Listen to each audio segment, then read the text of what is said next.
थोड़ी सी बरसात क्या हुई, काशीपुर का रोडवेज का जो हाल आपके सामने है वो नज़र आने लगा।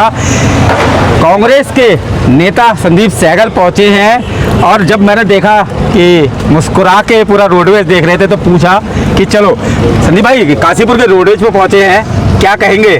बड़ा दुख विकास भाई, स्वर्गीय नरेंद्र तिवारी जी जो मुझे लगता है विकास पुरुष के नाम से विपक्ष भी जिनका ये नहीं कह सकता कि उन्होंने कुछ नहीं किया। काशीपुर की भरपूर मांग के बाद काशीपुर रोडवेज का ये बस अड्डा जो कुमाऊं और गढ़वाल का जोड़ने का एकमात्र था, राजधानी दिल्ली हो, लखनऊ हो, बड़े बड़े शहरों में बसों का जाना और आवाजाही हो, वो काशीपुर की पहचान काशीपुर का रोडवेज बस अड्डा। और आज आप हालत देखिए, यदि आगे से पीछे तक घूमेंगे तो सड़क पर चलना, बसों का चलना और आना जाना बड़ी बुरी अफसोस की बात है, जो भारतीय जनता पार्टी और कांग्रेस की बात नहीं है। मैं इस काशीपुर की बात करना चाहता हूँ और काशीपुर में जो विकास की डोर टूट चुकी है और कहीं ना कहीं जिम्मेदारी आपकी बनती है भाई कि जो ये सच्चाई है, मुझे लगता है कि ये दिखाना ज़्यादा जरूरी है क्योंकि काशीपुर त्रस्त हो चुका है। सर आपकी वीडियो तो सुबह देख रहा था मैं, आपके माध्यम से मैं पूछना चाहूँगा चीमा साहब से, पुराना अध्याय चीमा साहब का जो था पुराने बड़े वालों का, वो हम सबके बुजुर्ग हैं, सम्मानित है, उनका अध्याय समाप्त हो चुका। मैं चीमा साहब से पूछना चाहूँगा कि कल जवाब जरूर दे मेरी इस बात का कि 4 उपलब्धि बता दे इस काशीपुर में जब 4.5 साल में उन्होंने काशीपुर को दी है, और नहीं तो उनकी ना उपलब्धियों की लिस्ट जब वो जवाब ना दे पाए तो आप मेरे से पूछिए कि ना उपलब्धियों की लिस्ट उनकी क्या है। तो इतनी विषम परिस्थितियों में काशीपुर का बस अड्डा आप देखिए, बस जा रही है भाई, एक बार जरा दिखाना हालत है, सवारियों की हालत और इस रोडवेज के बस अड्डे की हालत कि डूबता हुआ काशीपुर और तैरता हुआ काशीपुर। कई बार दुख होता है कि हम अपने आने वाले भविष्य, आने वाली पीढ़ी को हम क्या देकर जा रहे हैं यदि आप और हम आज ये लड़ाई। मेरे को जहाँ तक ध्यान है काशीपुर में ISBT का निर्माण हो रहा है, उसके लिए जगह देखी जा रही है, तो शायद इसी वजह से कितने 10 साल हो चुके हैं, जगह देखी जा रही है, बनने जा रहा है। आज हमारी पहले आप ट्रिपल इंजन की सरकार बना दो, फिर डबल इंजन की बना दो, फिर 1 इंजन की बना दो, जनता को बेवकूफ़ बना के 1 इंजन की बना दी, 2 इंजन की बना दी, 3 इंजन की बना दी, 4 इंजन की बना दी। आज की तारीख में प्रधानमंत्री जी भी, मुख्यमंत्री जी भी, आपकी सरकार स्टेट की भी, सेंटर की भी, निगम की भी, मेयर भी, पार्षद भी, कितनी सरकारें चाहिए भाई, और कितना ISBT है, कितना बड़ा। तो ये दुर्भाग्य है, मुझे लगता है काशीपुर की जनता के संग छलावा हो रहा है और आप और हम काशीपुर की भोली भाली जनता दोषी। मुझे लगता है कि नेता जितनी दोषी है उससे कहीं ज्यादा हम दोषी हैं। काशीपुर के हम जो नागरिक हैं, जहाँ पे हमारा जन्म हुआ है, हम दोषी हैं क्योंकि हम चुनाव को हिंदू और मुसलमान की लड़ाई में लड़ते हैं। और चुनाव मुझे लगता है नेता कांग्रेस का चाहे बीजेपी का हो, लेकिन वो बदलता रहना चाहिए, बदलना चाहिए। यदि नेता नहीं बदलेगा तो जनता का ये हाल होगा जो आपके सामने है। नेता को ये डर होना चाहिए कि मेरी कुर्सी हिल सकती है, और जब उसको ये डर होता है कि उसकी कुर्सी हिल सकती है तो वो जनता के कंधे पर हाथ रखकर खड़ा होता है, जनता के काम करता है। काशीपुर जैसी जगह का जो ऐतिहासिक जगह है उसकी आज ये दशा ना होती जो है।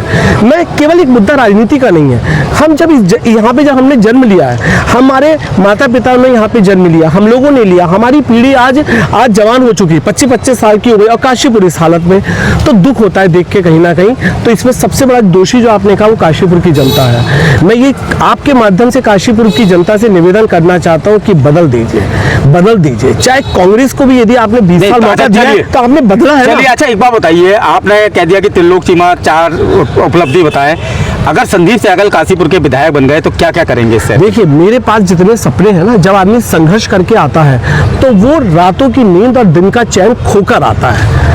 चीमा साहब को ना तो रातों की नींद खोनी पड़ी, ना दिन का चैन खोना पड़ा। पिताजी ने लगी लगाई कुर्सी दी, सिंहासन दिया, उस पर आकर विराजमान हो गए। वो इसमें कभी आपने देखा कि इन सड़कों पर कभी उतरते हुए, पानी में डूबते हुए, सड़कों पर डूबते हुए, क्योंकि उन्हें संघर्ष नहीं करना पड़ा। और जब आदमी संघर्ष करके आता हो तो बहुत कुछ करता है। तो बात केवल मेरी नहीं चल रही है, बात काशीपुर की चल रही है कि चाहे कांग्रेस को भी यदि आपने इतना समय दिया होता तो बदला ना, जनता ने कहीं ना कहीं नाराजगी थी, तो बदलाव जनता के विकास के लिए नेताओं को और सरकारों का बदलाव आवश्यक है। जितनी बार नेता डरेगा, बदलाव करेगा, उतनी जल्दी काशीपुर का और जनता का विकास होगा। आज रोडवेज पहुंचे हैं, क्या क्या देखी स्थिति यहाँ की? आज रोडवेज की स्थिति देखकर, क्योंकि एक सेकंड में जरा, ये स्थिति देखकर मुझे लगता है कि इससे बुरी स्थिति शायद कहीं नहीं होगी। और कहीं ना कहीं काशीपुर अपने आप में जो झूठ बोला जा रहा है केवल कि विकास हो रहा है और यहाँ पे विकास की गंगा बह रही है, तो गंगा सामने देखने को मिल रही है। 4 दिन पहले आपने देखा काशीपुर में बरसात पड़ी तो पूरा काशीपुर डूब गया। हमारा रोडवेज का पुल, जो रामनगर रोड का पुल है, वो पुल लेकिन 9 साल से। संदीप भाई यहाँ एक बात जो कहूंगा, इतनी बारिश हुई तो आज तक के इतिहास में 206 mm बारिश, आज तक कभी बारिश ही नहीं हुई काशीपुर में। क्या इतनी बारिश नहीं हुई उस समय भाई साहब, आप यदि 10 साल बाद देखो तो एक हफ्ता हमारे बुजुर्ग कहते थे कि यदि शनिवार का दिन ऐसा होता था कि यदि बारिश शुरू होती थी तो छड़ी लगती थी और अगले तो शनिवार तक जाती थी। अगले कहाँ भरता था ऐसा बारिश जो आज की हालत में डूब रहा है। दुकानों पे लाखों रुपए नगर पालिका के सामने मैं लोगों की दुकानों पर गया मिलने, नवरंग वाले, मैं नाम लेके कह रहा हूँ, कहते हैं हर साल लाखों रुपए का नुकसान ये पानी कर जाता है, लाखों रुपए का नुकसान। 9 साल से पुल लटका पड़ा है। 17 करोड़ रुपए रामनगर रोड का पता नहीं कहाँ पे आया और कहाँ पर गया और कहाँ शुरू हुआ और कहाँ खत्म हुआ, ये आप ही जाने। लेकिन फिलहाल आज मैं रोडवेज पे कहना चाहता हूँ, एक बात और बनती है, आपने जलभराव की बात करी काशीपुर में और मुझे लगता है एक अच्छा मुद्दा उठाया है, बाकी नुकसान होता है। यदि संदीप सहगल मेयर होते तो ऐसा क्या करते कि जलभराव खत्म होता? देखिए, सबसे बड़ी जलभराव खत्म होने से ये कि आपको अवेयरनेस के साथ साथ जब बरसातें आ रही है तो बरसातों से पहले उसकी सफाई व्यवस्था दुरुस्त होनी चाहिए, जो नहीं हो पाती है। लेकिन इस समय मैं क्या मेयर दीपक मलिक चूक रहे हैं इनमें? नहीं, देखिए, मैं इस समय इस मुद्दे पर आना चाहता हूं। मैं इस बार रोडवेज के मुद्दे पर आना चाहता हूं और उसके बाद फिर उसकी बात करूंगा। ठीक है। रोडवेज का मुद्दा आज ये कि ये मुद्दा केवल बहुत छोटा सा मुद्दा नहीं है, केवल जल भराव तो चलो हम मानते हैं कि बारिश पड़ी, निकल गया, हो गया, जनता ऐसे रह रही है, कर रही है, लेकिन ये मुद्दा सालों से चल रहा है, सालों से। अब तो डेंगू का भी समय आ और गया। पूरा का पूरा काशीपुर की बहुत मांग के बाद स्वर्गीय तिवारी जी ने एक अपने विशेष उस पर अनुग्रह पे ये रोडवेज बस अड्डा दिया था। और मुझे लगता है उस समय उत्तराखंड भी नहीं था, जब उत्तराखंड नहीं था, ज्यादा मुझे ध्यान आ रहा है, उस समय जब उत्तराखंड नहीं था। आज उत्तराखंड छोटा सा स्टेट और ये स्थिति, और विधायक जी हमारे घर पे आराम से सो रहे हैं, घर पे सोते हैं और आराम से उठते हैं, क्योंकि उन्हें पता है कि चुनाव आएगा, एजेंडा चलेगा, भगवा फैला दो, हिंदू मुसलमान कर दो, मेरी कुर्सी फिर पक्की है, काशीपुर की भोली भाली जनता फिर बहकावे में आएगी और हम जिस गर्त में, जिस नर्क में रह रहे हैं ऐसे ही रहते रहेंगे और चलते जाएंगे। मजबूरी हम सबकी भी, क्या कर सकते हैं। विपक्ष का रोल आपका क्या है? ये विपक्ष के साथ साथ मैं काशीपुर का पहले नागरिक हूँ, सबसे पहले काशीपुर का नागरिक हूँ। मुझे लगता है ये समस्या केवल विपक्ष की नहीं है, काशीपुर के उस हर प्रत्येक भारतीय जनता पार्टी के कार्यकर्ता की भी है। यदि वो एक्चुअल में काशीपुर का निवासी है, काशीपुर में उसने जन्म लिया है, तो पार्टी से ऊपर उठकर, राजनीति से ऊपर उठकर यहाँ पर कल सुबह भाजपा के कार्यकर्ता आए और आकर चीमा साहब की हाय हाय करें, यदि वो काशीपुर के सच्चे हितैषी हैं। तो मकसद काशीपुर के नागरिक और काशीपुर के विकास का है। एडवोकेट संदीप सहगल कांग्रेस के नेता हैं, पहुंचे हैं रोडवेज बस अड्डे पर। आप देख रहे हैं मुद्दा उठाओ। बाकी अगर देखा जाए तो जो रोडवेज की हालत है वो बहुत ही बदतर हो गई है। कैसे यात्री आए, मैं एक बार अपने कैमरामैन से कहूंगा कि पूरी स्थिति दिखाएं कि किस तरह की ये स्थिति है।